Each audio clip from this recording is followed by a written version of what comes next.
Saya belajar bisa jadi imam sejak kecil karena kami di usia 5 tahun, 6 tahun, ketika kami proses belajar Al-Quran, ayah kami suka mengajak kita salat duha berjamaah, dan yang menjadi imam adalah anak-anak, adik-adik kita. Giliran saya 2 rakaat, adik saya 2 rakaat, adik saya 2 rakaat, seterusnya. Setiap hari bertahun-tahun. Alhamdulillah sekarang 7 dari adik-adik saya jadi imam-imam di Tanah Suci. Didatangkan ke Indonesia, mereka masing-masing jadi imam. Dan ini tidak langsung datang turunnya jadi imam, atau turun wahyu jadi imam, kun fayakun jadi imam. Terlatih.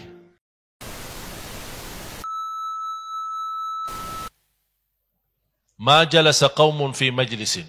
Kembali kepada hadis yang pertama. Tidak ada satu kaum duduk di satu majlis. Mereka membaca Al-Quran, mempelajari isinya, atau mereka berzikir kepada Allah Subhanahu Wa Taala, akan mendapatkan 5 hadiah. Akan mendapatkan 5 hadiah istimewa. Yang pertama, illa nazalat alaihimus sakinah. Akan Allah menurunkan sakinah, ketenangan dalam hati mereka. Yang lagi galau, lagi stres, lagi pusing, datanglah majlis ilmu. Datang majlis ilmu. Tak usah curhat kemana-mana. Tak usah masuk ke majlis tapi masih megang handphone WhatsApp. Udah, matikan. Off HP-nya, matikan, kemudian duduk di majlis. InsyaAllah selepas majlis ini, hilang stresnya dan terangkat insyaAllah segala hal-hal yang membuat kita susah fikiran. Majlis ilmu menambahkan ketenangan dalam hati. Disebutkan kata sakinah ada 2 arti. Sakinah adalah ketenangan. Memang kita banyak stres bukan karena usaha kita, tapi hati kita yang belum tenang. Termasuk dalam beribadah. Kita banyak memperhatikan ada orang luar biasa komitmen menjaga salat, tapi tidak pernah salat yang tumanina. Fahamkan tumanina? Tidak pernah salat yang tumanina. Selalu buru-buru. Seolah-olah ada yang kita melihat salatnya seperti ada orang yang kejar dia. Cuba kita lihat. Di luar 23 rakaat 7 menit itu di luar. Itu di luar kemampuan manusia. 23 rakaat 7 menit. Ada orang, saya mendengar ada seorang teman saya, seorang ustaz yang membahas masalah itu. Ini salat apa ini? Saya bilang, ustaz, antum salah faham. Ini bukan salat, ustaz. Ini olahraga. Olahraga yang bisa mampu menggerakkan badannya 23 kali agar bisa yang selesai cepat dapat juara 1. Jadi ini bukan salat. Oh gitu ya, ini cerita benar ini. Jadi jangan suuzan ya. Beda salat sama gerakan badan. Kalau gerakan badan bukan namanya, bukan salat. Tuma'nina dalam salat rukun sebagaimana rukun Al-Fatihah. Kalau ada orang salat tanpa baca Al-Fatihah, sah tidak? Sama. Salat tanpa tuma'nina tidak sah. Contohnya ada seorang sahabat masuk ke masjid, dia salat. Selesai salat datang menghadap Rasul, mau salaman, Rasul tidak menjawab. Bahkan Rasul menegur, salli fa innaka lam tusalli. Salat dulu karena kamu belum salat. Juba Rasul menganggap dia belum salat. Padahal dia masuk salat tahiyatul masjid. Dia masuk lagi, salat lagi. Datang kepada Rasul, mau salaman, Rasul tidak menjawab. Salat dulu karena kamu belum salat. Sampai 3 kali. Dia bolak-balik 3 kali salat, datang ke Rasul, menghadap Rasul, dan Rasul tidak menjawab salamannya. Salli fa innaka lam tusalli. Salat dulu karena kamu belum salat. Padahal dia berkata rukuk, sujud, baca dan tahiyat. Tapi kenapa Rasul menganggap dia belum salat? Karena tidak membawa tuma'ninah, ketenangan dalam salat. Tuma'ninah maksudnya apa? Menggerakkannya pelan-pelan, membaca dengan khusyuk, rukuknya dengan khusyuk, terbawa kemudian. Dan subhanallah kalau kita perhatikan, sering saya mendengar ada seminar belajar salat khusyuk. ada perintah untuk salat yang khusyuk? Saya sekarang memberikan jawabannya. Tidak ada di dalam Al-Quran perintah untuk salat khusyuk. Sekali lagi saya ulang. Tidak ada di dalam Al-Quran atau hadis perintah untuk menggerakkan salat khusyuk. Tidak ada. Terus salat khusyuk yang kita baca dalam Al-Quran itu apa? Itu sifat hamba-hamba yang melaksanakan salat khusyuk. Bukan perintah. Terus bagaimana kita bisa menghadirkan, mendatangkan khusyuk? Yang bisa menjaminkan kekhusyuan dalam salat, tuma'ninah. Kembali lagi. Tuma'ninah diperintahkan. Diperintahkan tuma'ninah, bukan diperintahkan khusyuk. Kalau kita bisa tuma'ninah, akan khusyuk terbawa. Seberapapun persen kekuatan tuma'ninah akan terbawa sama. Beberapa persen kekhusyuan. Kehilangan khusyuk karena kehilangan tuma'ninah. Kalau tuma'ninah selalu ada, insyaAllah khusyuk selalu ada. Dan ini butuh latihan. Jangan harap satu saat 100% salat sunnah qabliyah kita atau ba'diyah kita atau salat wajib 100% khusyuk. Jangan harap itu. Jangan harap. Ada seorang tabi'in berkata, aku melatih diri untuk salat yang khusyuk 20 tahun. Latihan, mujahadah. Terus bekerja keras 20 tahun. Baru aku 20 tahun kemudian menikmati salat. Berarti jemaah sekalian, kita butuh waktu. Saya tidak mau berkata supaya ibu-ibu jangan putus asa. Ya, 20 tahun terus gimana ini? Apalagi yang sudah tua-tua, gimana 20 tahun lagi masih ada ya. Tapi intinya, jangan kita berhenti untuk terus berusaha tuma'ninah, bukan khusyuk. Karena kalau sudah bisa tuma'ninah akan terbawa kekhusyuan. Bagaimana cara tuma'ninah? Gerakannya, bacaannya, jangan sambung-sambung ayatnya. Bismillahirrahmanirrahim. Allahu Akbar. Oh, nikmat. Jangan terlalu panjang. Allah. Kepanjangan. Tapi yang standar lah, yang wajar, yang apa namanya sederhana, Allahu Akbar. Ucapannya pun jelas. Allahu Akbar. Apa yang Allahu Akbar? Allahu Akbar. Ketika membaca dalam talbiyah, memulai dalam talbiyah, baca doa iftitah kita. Wajjahtu wajhiya alladhi fatara as-samawati wal arda hanifan wa ma ana musyrikin qul inna salati wa nusuki wa mahyaya. Yang kita hafal. Atau subhanakallahumma wa bihamdika wa tabaraka ismuka wa ta'ala jadduka wa la ilaha ghairuk. Atau doa yang saya suka, Allahumma ba'id baini wa baina khataya kama ba'adta baina al-masyriq wal maghrib. Allahumma naqqini min khataya kama yunqqa ath-thawbu al-abyadu min ad-danas. Allahumma ighsilni min khataya bil ma'i thalji wal barad. Atau doa yang disukai Nabi Muhammad SAW, Allahumma Rabba Jibril wa Mikail wa Israfil, Fatir as-samawati wa alim al-ghaybi wa shahada, alim al-ghaybi wa shahada, anta tahdi khalqaka lima Allahumma Rabba Jibril wa Mikail wa Israfil, Fatir as-samawati wa alim al-ghaybi wa shahada, anta tahkumu bayna ibadika fima kanu fihi yakhtalifun, ihdini lima ikhtalafa fihi min al-haqqi bi'idhnik, innaka tahdi man tasha'u ila siratin mustaqim. Ini saya paling suka doa ini khususnya di waktu malam. Seperti tahajud atau witir. Karena Rasulullah SAW suka membaca doa ini. Dan memang agak panjang sedikit. Tapi Bapak Ibu, kalau antum baca melalui buku-buku zikir-zikir sehari-hari, pagi dan petang atau pagi dan sore, insyaAllah kalau kita rutin mengamalkannya, walaupun kita awal-awalnya megang bukunya, tapi lama-kelamaan insyaAllah hafal. Dari mana saya bisa hafal? Saya tidak lahir dari perut ibu saya hafiz. Tapi karena sering mengamalkan, sering dibacakan, sering dibelajari, alhamdulillah lama-lama kelamaan hafal. Kita sering melihat banyak jamaah hafal Yasin.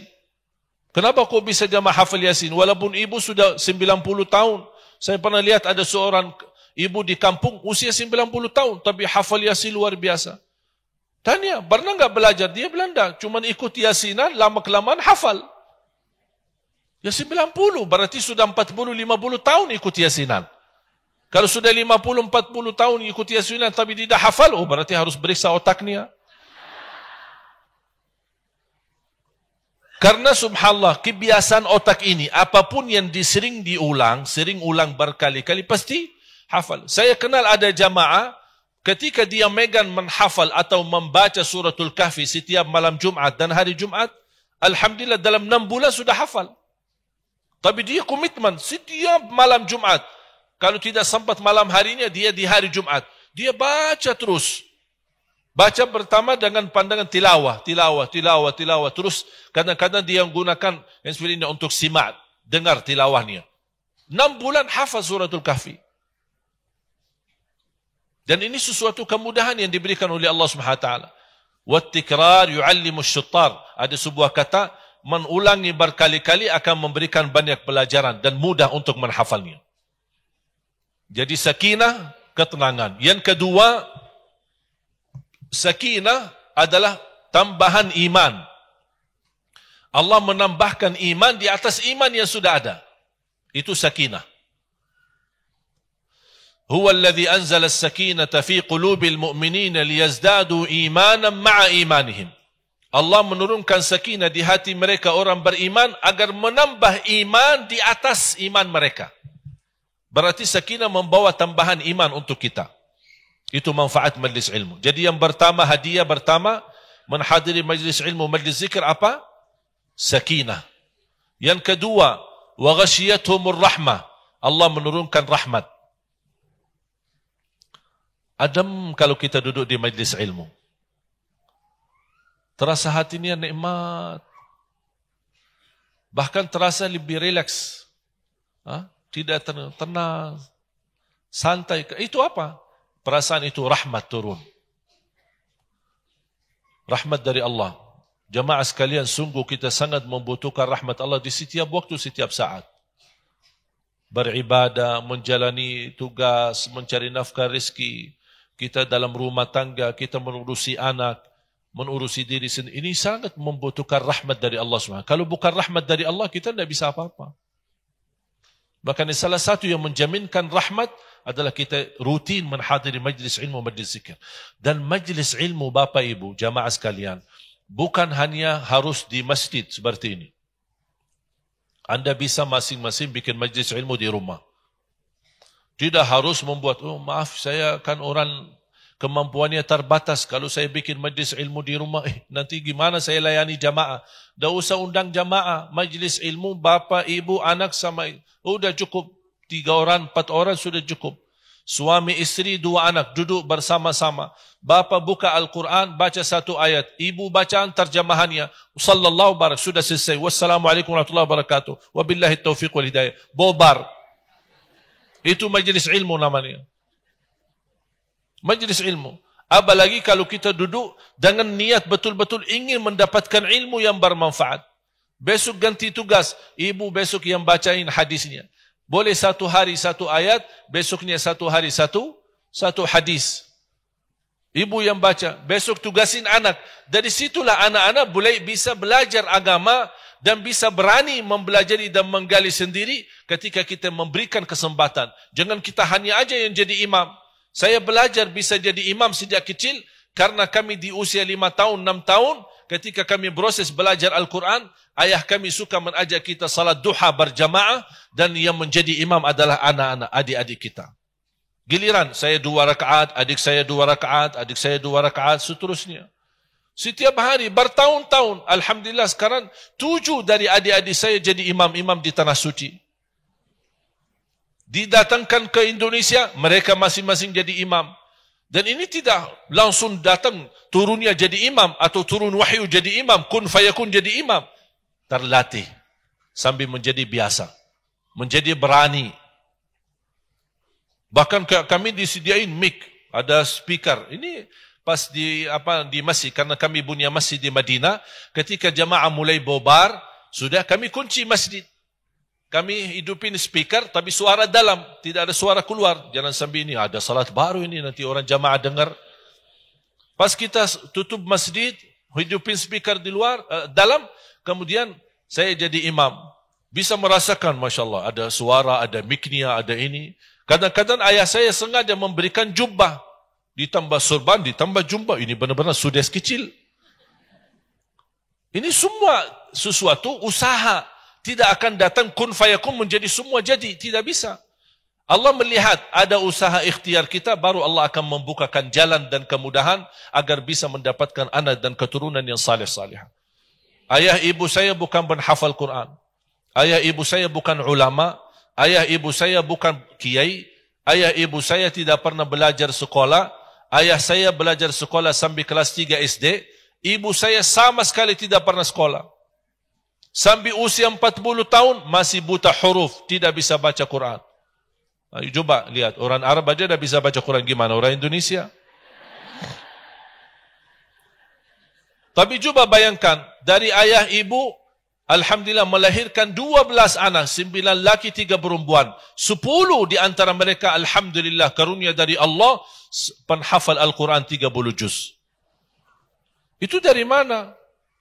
Sekarang ayah saya bisa hafiz Quran, ibu saya alhamdulillah sekarang bisa hafiz Quran, yang menjadi gurunya anaknya sendiri.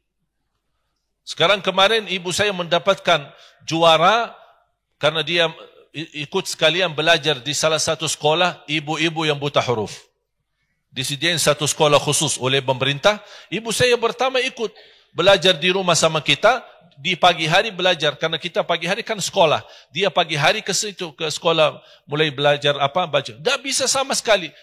Bahasa tak bisa. Guru ni bilang ni mana tak bisa ibu saya. Tapi subhanallah, sekarang ibu saya ditugaskan menjadi guru di sekolah itu. Dulu belajar dari nol, dia sekarang menjadi guru. Dan juga sebentar menjadi penhafaz. Kemarin dapat sertifikat tamat hafal 15 juz.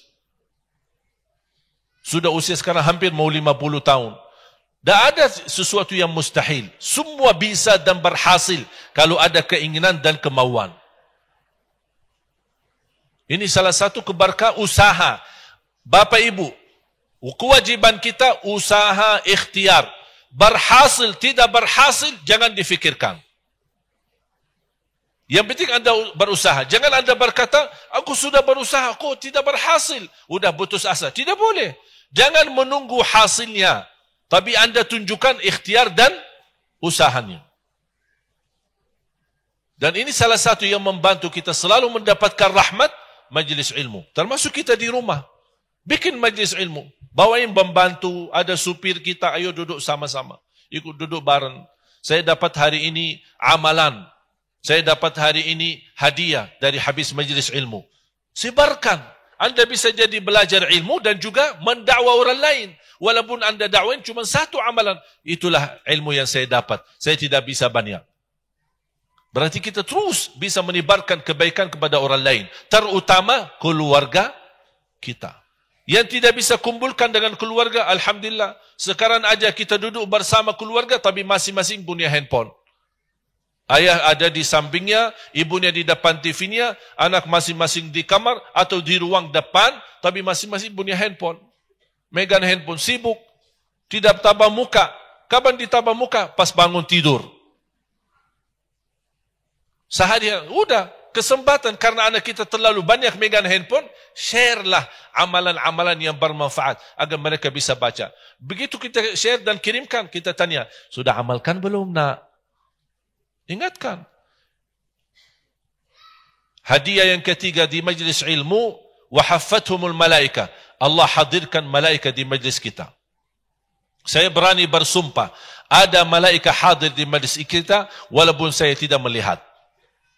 Saya tidak bisa pandangi malaika, tapi saya percaya dan yakin malaika hadir di majlis ini. Kenapa saya percaya dan yakin? Karena itu bersabda Rasulullah sallallahu alaihi wasallam. Wa dzakarahumullahu fi man indah. Yang keempat, dan menurut saya yang keempat ini itulah yang termulia di antara semua hadiah. Karena ada 5 hadiah. Yang pertama, sakinah, dapat sakinah, ketenangan. Yang kedua, rahmat dari Allah Subhanahu wa taala. Yang ketiga, malaika, dihadiri oleh malaika. Yang keempat, wa dzakarahumullahu fi man indah. Allah menyebutkan nama kita masing-masing. Kalau disebut nama kita oleh presiden, senang enggak? Gimana kalau disebut nama kita oleh Allah? Kenapa Allah berkenan sebut nama kita? Karena kita hadir majlis ilmu dan majlis zikir. Karena malaikat yang turun hadir majlis ini tidak semua malaikat. Masih ada di alam langit makhluk-makhluk yang lainnya kita tidak tahu.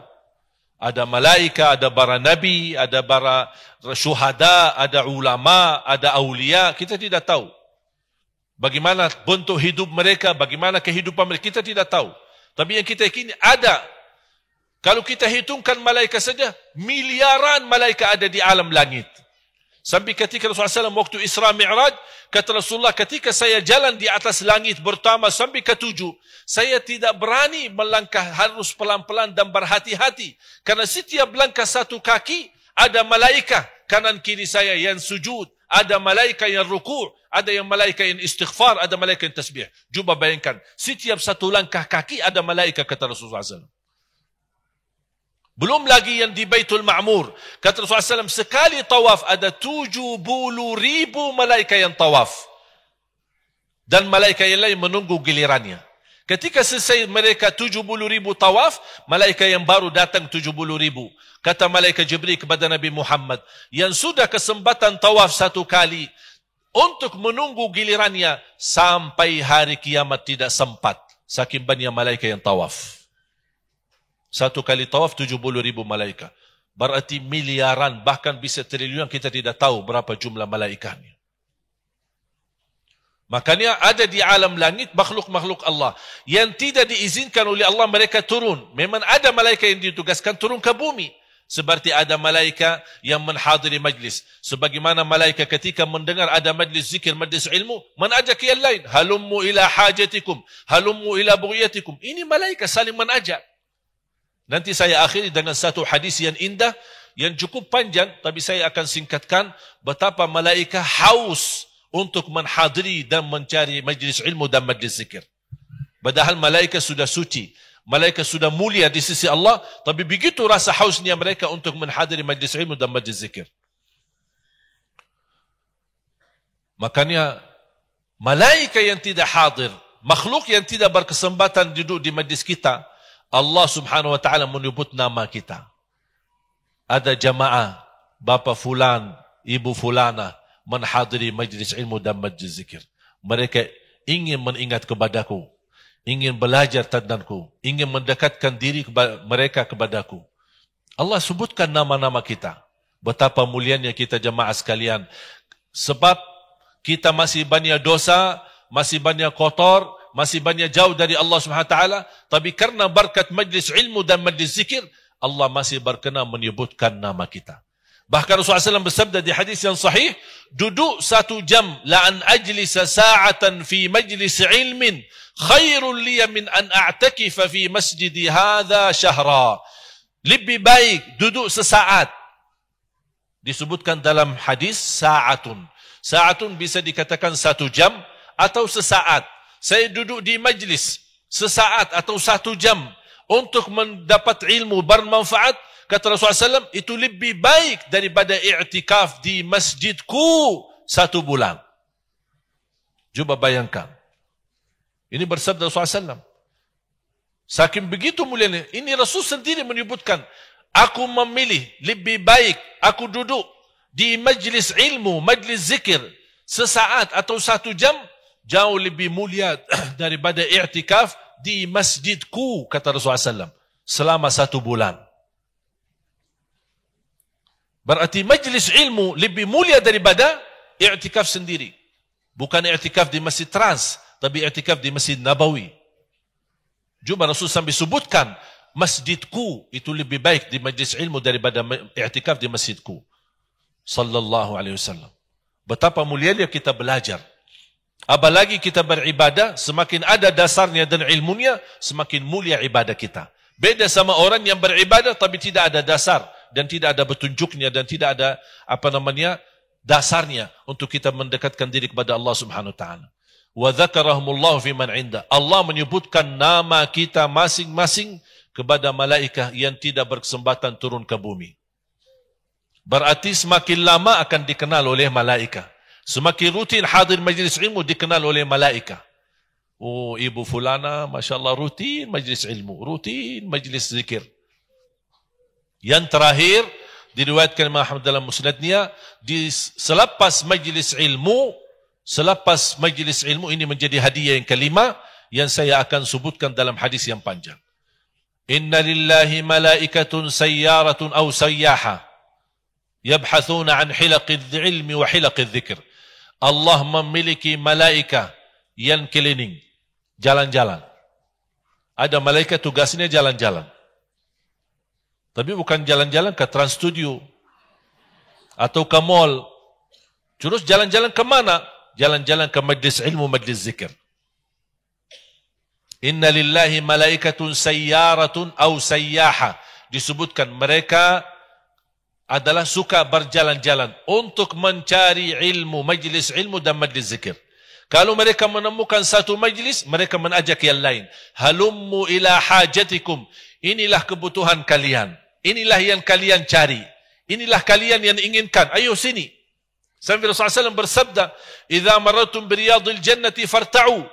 Qalu wa ma riyadul jannati ya Rasulullah? Kalau kalian melihat taman-taman surga, mampirlah. Sahabat kaget. Apa itu taman surga ya Rasulullah?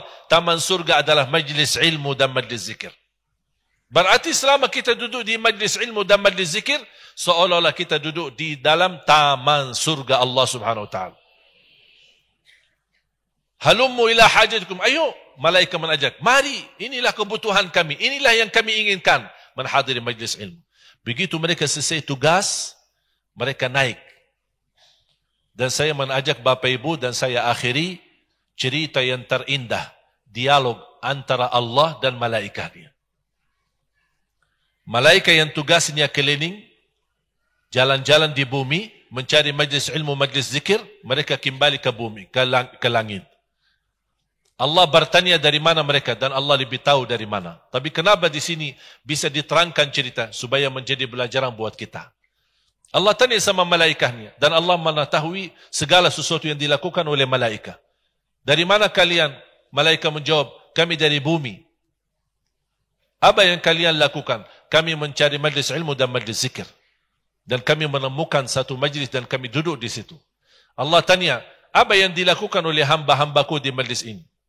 Mereka berkata, kalian menyebutkan namamu, mengagungkanmu. Apa kata Allah Subhanahu wa taala? Wahai malaikat, hamba-hambaku di majlis ini mengagungkanku, memuliakanku. Apakah pernah mereka melihatku? Sekarang saya bertanya, apakah pernah ibu bapa melihat Allah? Pernah bertemu Allah? Berjumpa dengan Allah? Cinta enggak sama Allah? Berkenan berzikir setiap saat? Menyebutkan namanya? Allah tanya sama malaikat, apakah pernah mereka melihatku? Kata malaikat, ya Allah tidak pernah melihatku. Melihatmu ya Allah. Allah bertanya lagi sama malaikat, bagaimana kalau mereka melihatku? Kata malaikat, pasti akan jauh lebih indah zikirnya kepadamu dan menyebutkan namamu. Apa yang mereka inginkan? Kata malaikat, mereka menyebutkan dalam doanya, memohon surgamu ya Allah. Allah bertanya lagi sama malaikatnya, apakah pernah mereka melihat surgaku? Kita belum pernah melihat surga Allah. Tapi begitu rasa rindu menjadi ahli surga. Siapa yang tidak mau jadi surga? Siapa yang tidak mau menjadi ahli surga? Siapa yang tidak mau duduk bersama Siti Aisyah bagi wanita-wanita? Bersama Siti Khadijah? Bersama istri-istri SAW duduk bareng? Bisa jalan-jalan di dalam surga-surga Allah. Walaupun tidak ada Tanah Abang di sana, tapi tidak apa-apa, bisa jalan-jalan kemana gitu. Duduk bareng, makan bareng, subhanallah, indahnya luar biasa. Bisa duduk bersama Rasulullah SAW, mendengar Rasulullah SAW, dan di situ nanti di surga, tidak ada ibadah lagi. Tidak ada ruku', tidak ada sujud. Tidak ada orang berkata, aku ingin tahajud. Pas selama di dunia saya suka tahajud, sekarang saya ingin tahajud. Tak akan muncul keinginan itu. Karena surga bukan tempat ibadah, tapi surga tempat balasan Allah atas usaha kalian selama di dunia. Makanya jangan sia-siakan waktumu di dunia ini. Karena ini lagi menghadapi ujian. Ujian nasional, ya bisa dikatakan nasional. Ujian, dan kita akan melihat hasil apakah naik kelas atau tidak nanti di dalam surga Allah. Makanya jangan sia-siakan waktunya. Kata Allah Subhanahu Wa Taala, bagaimana kalau mereka melihat surgaku? Kata malaikat, pasti akan jauh lebih merindukan surgamu ya Allah. Apa yang mereka takut? Allah bertanya lagi sama malaikat. Malaikat berkata, hamba-hambamu takut disiksa di dalam neraka. Takut neraka? Kau takut sih? Imam pernah lihat neraka? Pernah mampir ke sana? Mau mampir? Sebentar. Biar dirasain. Saya sering perhatikan ketika ada seorang imam berdoa. Sampai panjangnya doa, makmum pada nantuk. Pas begitu mengakhiri, Rabbana atina fid dunya hasanah, wa fil akhirati hasanah, wa qina azaban nar. Amin. Keras suaranya, hilang nantuknya. Hilang nantuknya kan ada dua sebab. Tapi saya ambil yang baik sangka, bukan buruk sangka. Rabbana atina fid dunya karena sudah ditutup doanya. Makanya dia langsung terbangun dan semangat. Amin. Alhamdulillah, mau tutup doa. Itu kalau kita fikirkan buruk sangka. Tapi kalau saya bicara baik sangka, kalau Rabbana atina fid dunya hasanah, saking indahnya doa, tersentuh hatinya, dia ingin selamat dari siksa neraka. Makanya disebut waqina azaban nar, dia langsung amin. Itu baik sangka. Ya, tinggal kita milih mau yang buruk sangka atau yang baik. Mau yang baik kan? Nah. Jadi bukan tujuannya kalau Rabbana berarti sudah berdoa mau tutup. Karena biasa di Indonesia selalu di akhir doa Rabbana atina fid dunya hasanah. Makanya saya suka kadang-kadang Rabbana saya di tengah. Begitu saya sebut Rabbana saya dengar suara jemaah amin. Terus saya baca lagi doa ni. Oh, belum selesai ya. Karena sudah terbiasa. Tak apa-apa sekali-kali rubah kebiasaan. Ketika di akhir hadis ini hadis panjang, diriwayatkan Imam Ahmad dalam musnadnya. Saya suka hadis ini. Sebenarnya cukup panjang, tapi saya lagi singkatkan saja. Kata Allah, bagaimana kalau mereka melihat nerakaku? Kata malaikat, pasti akan jauh lebih takut. Di akhir majlis, kata Allah Subhanahu Wa Taala, Ushhidukum ya malaikati anni qad ghafartu lahum. Saksikan wahai malaikatku, aku telah mengampuni dosa-dosa hambaku yang hadiri majlis ilmu itu. Sebenarnya Bapak Ibu, yang menarik hati saya ketika baca hadis ini, Anda silahkan buka di Google, bisa Anda cari. Luar biasa indah hadis ini. Yang menarik hati saya ketika Allah berkata di ujung hadis, Ushhidukum ya malaikati. Saksikan wahai malaikatku. Aku telah mengampuni, bukan akan mengampuni, tapi telah mengampuni dosa-dosa hambaku yang hadiri majlis ini. Menurut saya, kalau Allah menjanjikan diampuni dosa kita, tidak perlu ada saksi. Kalau kita maafkan orang, atau misal ada urusan hutang dan kita ikhlaskan, mesti ada orang saksi. Supaya besok-besok jangan rubah hati, rubah fikiran, tagih lagi. Betul? Ada saksi. Allah mengampuni kita. Ini sebuah karunia kan? Sebuah karunia tidak? Sebuah anugerah tidak? Hadiah dari kemuliaan Allah tidak? Ini semua hadiah dari Allah. Jadi kalau ini sebenarnya karunia dari Allah, buat apa Allah bawain saksi? Ini juga, kalau Allah mau ampuni, Alhamdulillah. Kalau Allah tidak mau ampuni, berarti kehendak Allah, kita tidak bisa apa-apa. Tapi coba bayangkan, saking ingin Allah menenangkan hati kita sebagai hamba, Allah bukan berkata, aku ampuni dosa kalian. Tapi Allah jadikan malaikat yang sudah hadir di majlis itu, Allah jadikan mereka saksi. Saksikan wahai malaikatku, aku sudah mengampuni dosa-dosa hambaku. Muncullah seorang malaikat berkata, ya Allah, ada satu orang yang datang di majlis ini tapi tidak ikhlas. Ini berita buruk ini.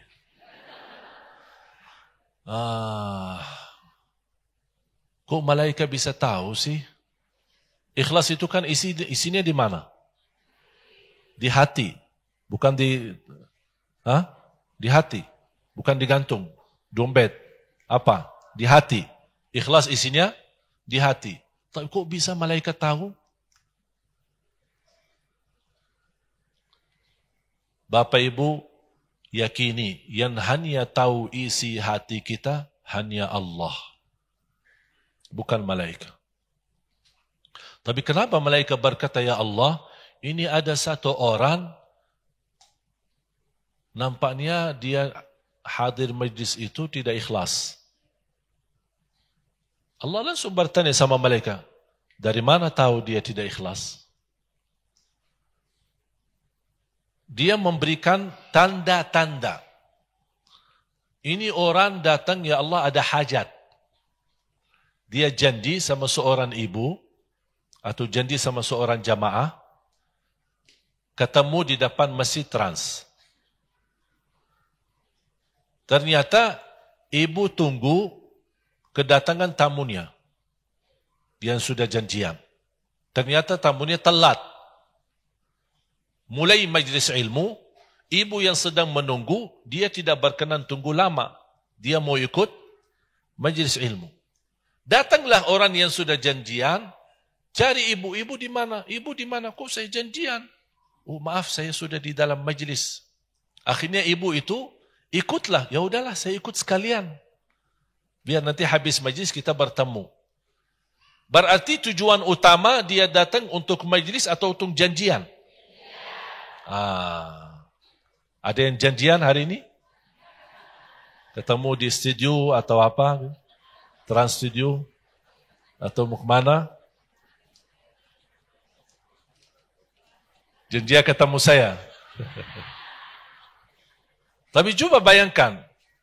Lihat karunia Allah Subhanahu wa taala. Ini kan tanda-tanda yang bisa menimbulkan di malaikat, ini orangnya tidak datang tujuannya. Jadi seolah-olah mereka memberikan kepada Allah, apakah ini gimana keadaannya? Apakah sama juga diampuni atau apa? Karena ini bukan datang ke majlis ilmu, dia cuma datang ada janjian. Allah Subhanahu wa taala, apa jawabannya Allah kepada malaikat? Wa huwa qad ghafartu lahu humul qaumu la yashqa bihim jalisuhum. Dia juga aku ampuni dosanya. Bukan karena niatnya, bukan karena perbuatannya, tapi karena berkah majlisnya. Apa kata Allah Subhanahu wa taala? Saya tidak mau merusakkan kebahagiaan orang yang ada di majlis ini karena keburukan niat si fulan. Justru keberkahan kebahagiaan mereka dan niat tulus jamaah, Allah lumpahkan keberkahannya kepada orang yang hatinya tidak tulus. Subhanallah. Saking mulianya majlis ilmu, orang yang tidak tulus hatinya, tidak ikhlas, yang bukan tujuan utama datang ke majlis ini, dia justru diampuni. Kira-kira gimana yang datang untuk majlis ini? Gimana yang datang untuk menggali ilmu, mencari ilmu? Di majlis mana saja? Kalau orang saja yang tidak niatnya tulus untuk hadiri majlis ilmu, Allah ampuni karena keberkahan majlis. Betapa niat dan besar pahala di sisi Allah bagi jamaah yang datang. Ada yang jalan kaki, ada yang naik kendaraan, ada yang naik taksi, ada yang naik Grab, ada yang naik mobil pribadi, ada yang naik motor. Subhanallah. Langkah-langkah kita semua, insya Allah saya doakan tidak ada yang sia-sia. Bahkan saya harap sebagaimana langkah-langkahmu, kesulitan dan halangan yang kita hadapi sepanjang perjalanan kita, mudah-mudahan Allah balasnya, termasuk kita kembali lagi ke rumah masing-masing. Setiap langkah-langkahnya dibalas oleh Allah Subhanahu wa taala. Nikmat jamaah sekalian, itulah majlis ilmu dan majlis zikir. Makanya saya minta mulai hari ini basahi lidahmu dengan zikir kepada Allah. Basahi lidahmu dengan zikir kepada Allah. Ada seorang tua, orang Badui, datang majlis ilmu di Masjid Nabawi.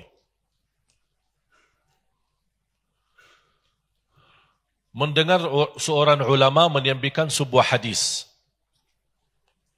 Rasulullah sallallahu alaihi wasallam bersabda, "Kalimatani khafifatani 'ala al-lisan, thaqilatani fil mizan, habibatani ila rahman." Dua kalimat ringan di atas lidah, berat di atas timbangan, dicintai Allah. Subhanallah bihamdih, Subhanallahil azim. Ringan di atas lidah, berat di atas timbangan, dicintai Allah. Orang Badui ketika mendengar hadis ini, dia berkata, sudah cukup saya belajar ilmu hari ini. Terima kasih guru, terima kasih ulama. Dan dia tinggalkan majlis. Semua jamaah yang ada di sekitar dan lingkungannya kaget. Bingung kok orang Badui datang jauh-jauh. Kita bisa tandai orang Badui karena pakaiannya atau karena bahasanya. Dia bukan orang kota tapi orang kampung. Datang dari Padang Pasir, ziarah Masjid Nabawi, hadiri majlis. Begitu dengar hadis ini, dia langsung berdiri dan dia pamit pulang. Ketika dia dalam berjalan pulang, diingatkan, dikasih tahu sama anaknya. Semenjak ayah saya mempelajari hadis ini, tidak pernah berhenti mengamalkan. Bahkan setiap bertemu orang, dia berkata, Assalamualaikum.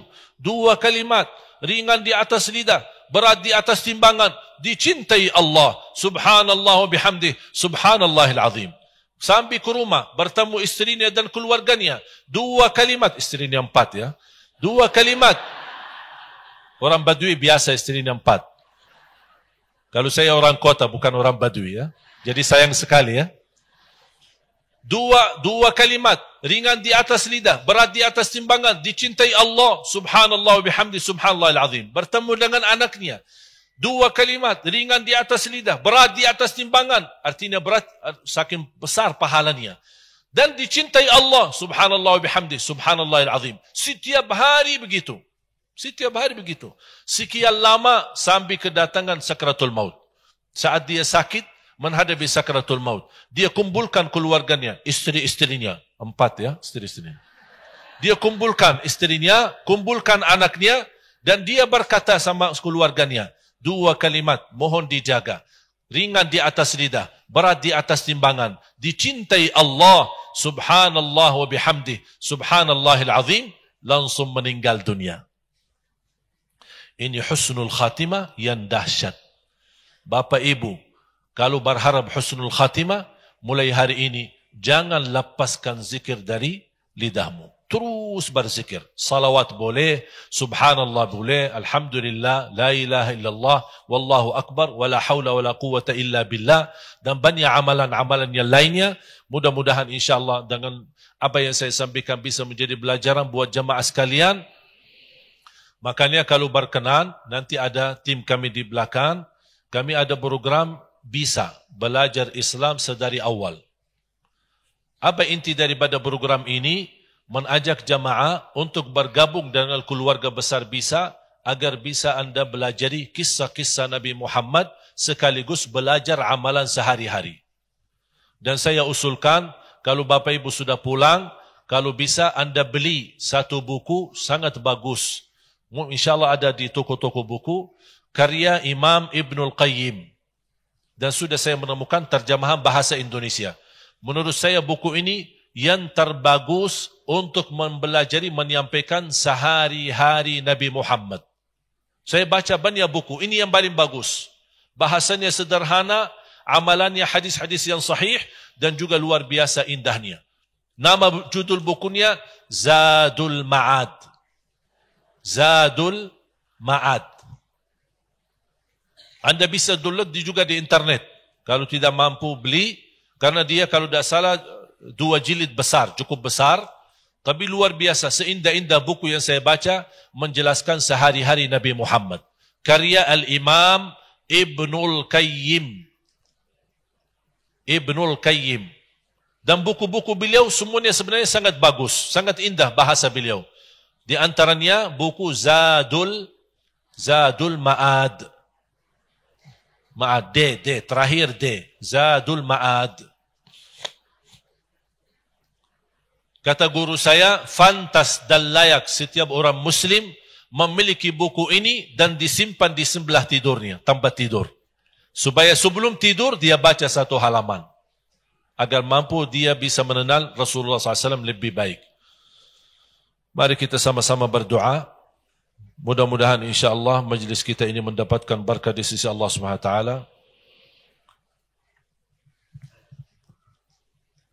yang berkenan nanti jamaah sekalian bergabung menjadi keluarga besar dari yayasan kami dan mudah-mudahan insyaAllah menjadi keluarga besar wakaf yang menjadi tempat pusatnya Al-Quran.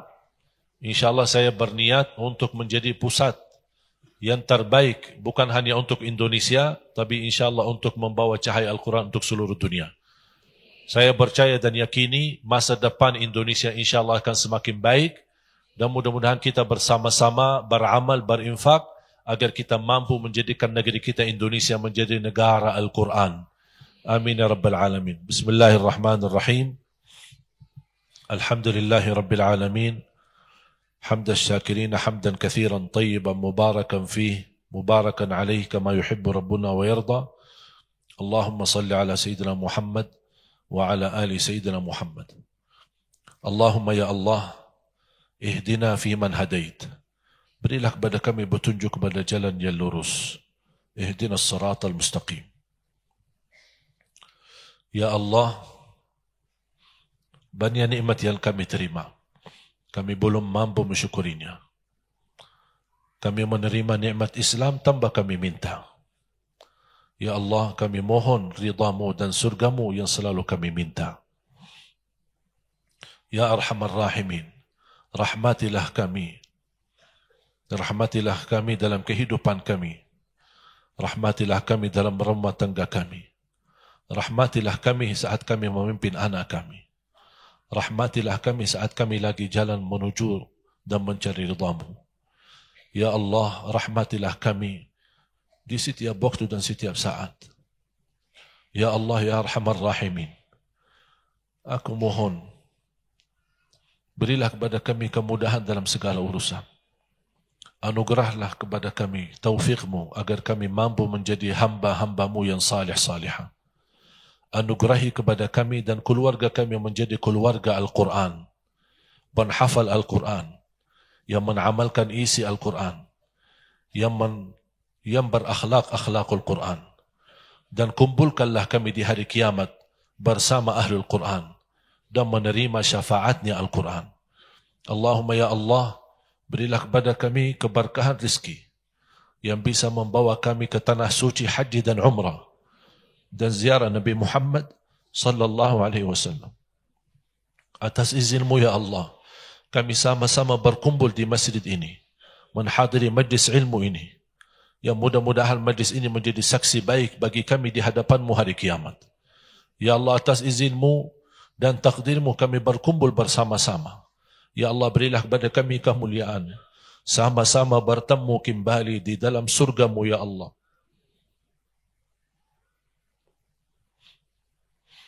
Ya Allah, aku mohon tidak ada di antara jamaah yang terhalal menjadi ahli surga.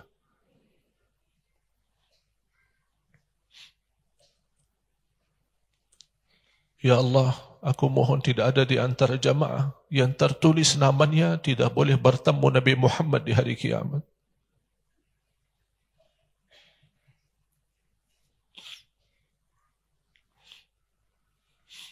Ya Allah, aku mohon jangan ada di antara nama kami yang menjadi ahli neraka.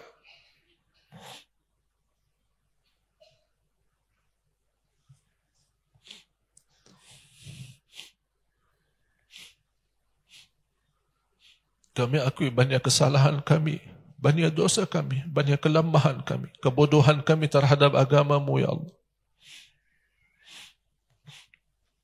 Tapi kami masih mengharapkan dan kami tidak putus asa memohon dan mengharapkan ampunan-Mu ya Allah.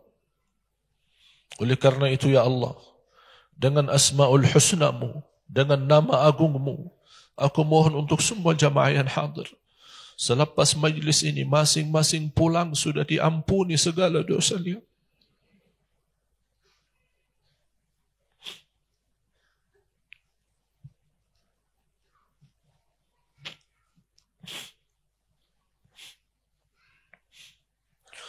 Diampuni segala dosanya. Dosa besar, dosa kecil, dosa terang-terangan, dosa sembunyi. Disucikan hatinya, dibersihkan jiwanya.